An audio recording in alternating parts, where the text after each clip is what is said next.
Hello everyone, welcome back to our channel Billion Education where we aim to reach and teach billion population. So guys, continue कर रहे हैं हम लोग आपके 12th के 6 chapter psychological disorder, जो last lecture में हम डिस्कस कर रहे थे कि हम लोग मेंटल वेलनेस के 3 एस्पेक्ट्स हमने डिस्कस किए थे। होपफुली आप लोग को याद होगा। सो आज जो करेंगे हम लोग, जैसे कि मेंटल इलनेस कंटिन्यूम था, हमने देखा था कि वहाँ पे कैसे वेलबींग से हम लोग इलनेस की तरफ जा रहे थे, तो वही है। So similar to mental illness continuum, mental wellness also is on a continuum. Illness की जैसे ही wellness है, तो आप लोग एग्जाम में ध्यान रखना कि illness बोला है या wellness मॉडल बोला है। illness वाला इजी है, सिर्फ इस तरह से 4 है। wellness वाले में क्वाड्रेंट्स आएंगे, तो होपफुली आप याद रखोगे चीजें कैसे आपको रिप्रेजेंट करना है। याद रखना, on the one end we find people with good mental wellness, while at the other end of the continuum we find the people with poor mental wellness. illness की बात ही नहीं हो रही है। चलिए देख लेते हैं एक बार गो थ्रू। तो इसमें हम इसे क्वाड्रेंट्स में बांटते हैं। ये देखिए, गुड मेंटल वेलनेस वाला ये आपको वाई एक्सिस पे ले रखना है। अब पुअर मेंटल, आप लोग को मालूम है, अगर इसे मैं जैसे कुछ मैथ्स जिसको थोड़ा भी आता है, यहाँ पे 0 लेते हैं, ऊपर की तरफ पॉजिटिव वाई, नीचे की तरफ निगेटिव, तो निगेटिव पुअर नीचे रखना, अब पॉजिटिव ऊपर रखना। इसी तरह से आप यहाँ पे जाओगे, लेकिन ये उल्टा है, हमारा कंटिन्यूम वाला मॉडल है, ये ध्यान रखना। ये देखिए, यहाँ पे पॉजिटिव निगेटिव वाला नहीं है, ध्यान रखना। ये सेम मेंटल इलनेस का मॉडल है, कंटिन्यूम मॉडल है। वहां से उठा के सेम चीज जो वहां पे लिख रहे थे, जो आप लोग ने कोड उठाया था वहां पे, कौन सा, एमई, ठीक है। तो ये जो भी कोड आप लोग का बना है वो कोड को यूज करना है। बस यहां पे ऊपर पॉजिटिव लिख देना, नीचे निगेटिव। और क्वाड्रेंट्स आप लोग को पता है, तो फर्स्ट, सेकंड, थर्ड, फोर्थ, तो ऐसे, फिर ऐसे। मैं जानता हूं कि आप लोग बच्चे नहीं हो, लेकिन गाइस एग्जाम में मिस्टेक होने से अच्छा है, नया सिलेबस है, अच्छे मार्क्स स्कोर कर लो, इस बार हाई स्कोर आपके जा सकते हैं। हम लोग गलती करेंगे जैसे हम लोग पहले थे, क्वाड्रेंट 1 2 3 4, ऐसे नहीं करना है, ठीक है। अदरवाइज जो आप लिखोगे, जो समझ के गए, वो गलत हो जाएगा, ठीक है। चलिए इसे हम लोग रब कर देते हैं।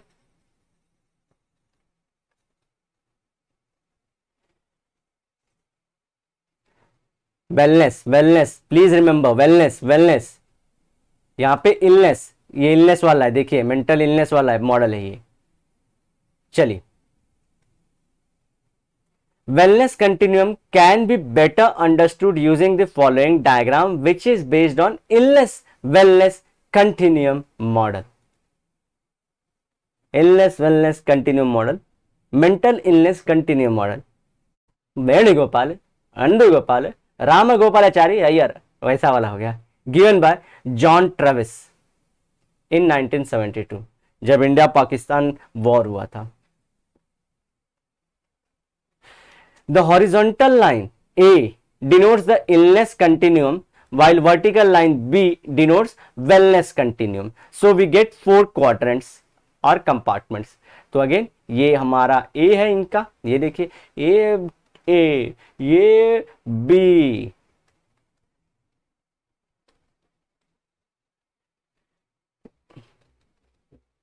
the individual in quadrant 1 has no mental illness and he experiences happiness, feels confident to face difficulties. This is ideal state of functioning. Ideal state दो चीज, मतलब कि एक तो पहले होगा नहीं, 24/7 कोई नहीं रह सकता, इसलिए आइडियल नाम दिया गया। दूसरी चीज कि ये एम होना चाहिए, गोल होना चाहिए सबका, कि यहां पहुंचना है, वो है। और जो पहुंच गए हैं वो अच्छी चीज है, समझे। 24/7 नहीं रहते, लेकिन सिर्फ 24/6 भी रहते हैं तो भी अच्छी बात है ना, गोल अच्छी बात है। ये हमारा क्वाड्रेंट 1।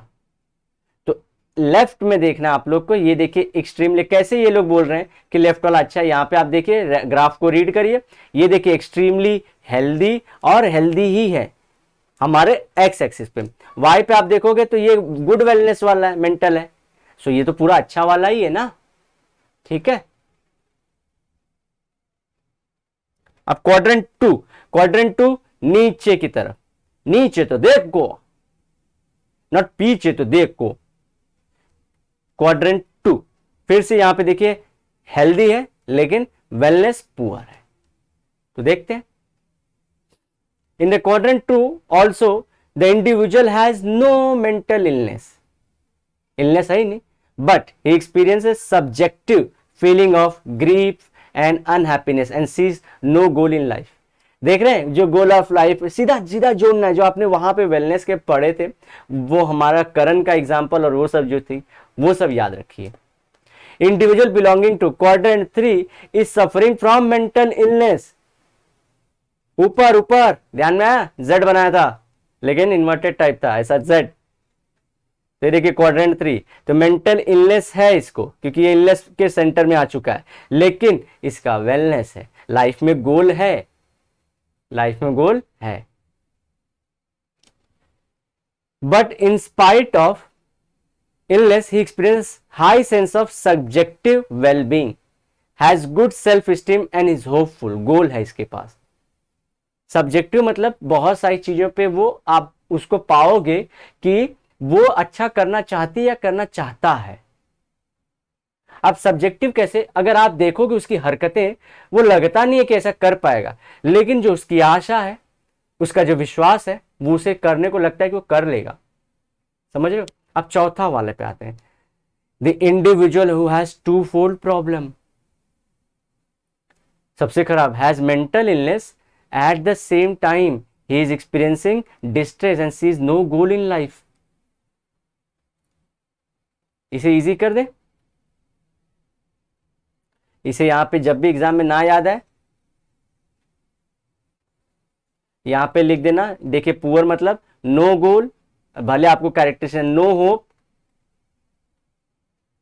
निगेटिविटी, यहां पे हेल्दी, ठीक है, नो मेंटल इलनेस, सिर्फ इतना लिखना है बस। यहां पे इसी का उल्टा है, ऊपर जाओगे हैव गोल, गोल है, होप है, हैप्पीनेस है और होपफुल है, ठीक है। यहां पे नहीं है, बस खत्म, लिख देना आंसर, आपका मार्क्स आ जाएगा। अच्छा, टीचर भी खुश हो जाएगा कि एटलीस्ट पढ़ के आए। टीचर ये नहीं देखना चाहते कि एकदम परेशान करके इसको अटका दें, एटलीस्ट बच्चे को पता तो है कि इलनेस वेलनेस मॉडल कौन सा है या इलनेस मॉडल कौन सा है। At the time personality disintegration is also observe. Third chapter personality, पता ही नहीं चलेगा इंसान क्या है, बिखर जाएगा पूरा वो। अगर लड़की लड़के का पिता है किसी का वो इंसान, और वो ये कंडीशन में जो चला गया, तो फिर उनको हैंडल करना कुछ नहीं कर पाएंगे वो। he has no sense of anything what he is doing or what she is doing. This is the lowest level of functioning। समझ गए, कुछ नहीं कर पाएगा इंसान। तो गाइस ये क्वाड्रेंट्स हमको याद रखने। just as our physical health is not the same all the time, when faced with illness we take treatment and regain our health। वही जो मैं पहले बोला ना, आइडियल वाला। नहीं तो आप लोग को लगता है कि अरे हमेशा सब लोग को टेंशन, नहीं, ऐसा नहीं होगा। लाइफ में सैडनेस आती रहती है और निगेटिविटी भी आएगी, but the person who know psychology very well will have hope कि इससे आगे निकल जाऊंगा, लाइफ में इतना नहीं, जो हो रहा है ठीक ही होगा, कुछ लाइफ में कर ही लूंगी या कर ही लूंगा, तो वो होप होता है, ठीक है।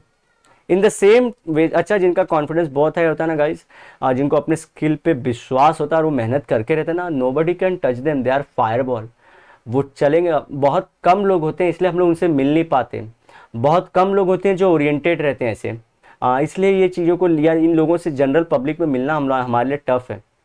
और जो है उनको गवर्नमेंट कोशिश कैसे, विराट कोहली जैसे लोग, रोहित शर्मा जैसे लोग जो इतने अच्छे हैं, या महेंद्र सिंह धोनी जैसे, वो आते हैं पब्लिक में, इंटरैक्ट करते हैं, they make people believe that you can achieve, you should have dream. ये काम होता है उनका, बहुत बहुत उनके अंदर कॉन्फिडेंस है। They are fire ball, they have lava, मतलब येलो कलर से, मैं जैसे इमेजिन करता हूँ कि एकदम बॉल है वो लोग। इसलिए ध्यान रखिए, वो कॉन्फिडेंस रखिए, काम करिए, अपने काम पे विश्वास रखिए। वंस यू गेन दैट कि आपके पास वो स्किल है और आप सही काम कर रहे हो ना, वर्क ऑन दैट, उस पे ना एक्सेल करो, फटफट आगे निकलो, बिलीव करो, आगे निकलो। गलत होता है तो एक दो चीज गलत होगी, 100 में 100 नहीं सही होती ना, इसलिए आगे बढ़ो, आगे बढ़ो, नेवर डाउट योर सेल्फ। चलिए, in the same ways mental health is also not the same all time. We face with psychological illness, one can help take the help of expert and can regain one's physical health। जाने जाने मालूम है जी क्या करता है chapter आप लोग को ना, साइकोलॉजी में विश्वास दिला के बच्चे जो पढ़ रहे हैं साइकोलॉजिस्ट बनेंगे आगे, उनको साइकोलॉजिस्ट बना रहे हैं, क्योंकि आगे के समाज में ज़रूरत ज़्यादा होगी ऐसे लोगों की, क्योंकि सोशल मीडिया और ये सब बहुत ज़्यादा इन्फ्लुएंस करते हैं साइकोलॉजी पे, इसलिए ये आप लोग को तैयार भी करवा रहा है और खुद भी बोल रहा है लेते रहो, ताकि आप भी स्प्रेड करो, ताकि पेशेंट बनते जाए, मार्केट स्टैब्लिश हो जाए, पूरा एक सब्जेक्ट को लेके एक अच्छा हो जाए। तो बाकी मुझे लगता है कि सोशल साइंसेज में जो सबसे अच्छा स्कोप अभी फिलहाल में जो लगता है कि जिसका फ्यूचर बहुत हाई होगा वो साइकोलॉजी है। साइकोलॉजिस्ट अगर बन जाते हो तो आप बहुत ज़्यादा वेल ट्रीटेड रहोगे। सिर्फ क्या है, शादी के टाइम पे हस्बैंड या वाइफ क्वेश्चन करेंगे कि भाई ये साइकोलॉजिस्ट है, ये जो भी हरकत आप करोगे डाउट रहोगे, बस इससे और कुछ नहीं है। लेकिन उनको समझा देगा, जैसे कि डॉक्टर भी करते रहते, मान लो डॉक्टर भी करते हैं, लेकिन वो बताते नहीं कि वो जज कर रहे हैं आपको। चलिए, तो गाइस नेक्स्ट टाइम जब मिलेंगे ना, मेंटल डिसऑर्डर और इसका क्लासिफिकेशन करके केस बाय केस हम लोग करते जाएंगे। आईसीडी और देखो डीएसएम का मैंने ऑलरेडी बता दिया था, सिर्फ एक बार और डिस्कस कर लेंगे, ठीक है ना गाइस। तो चलो मिलते हैं नेक्स्ट लेक्चर में, till then bye bye, have a great and nice day ahead. सायोनारा, भूल चूक माफ करना, सायोनारा, लेकिन मिलते हैं नेक्स्ट लेक्चर में। सायोनारा वादे के साथ मिलूंगा दोबारा, कुछ और सोचने लगा।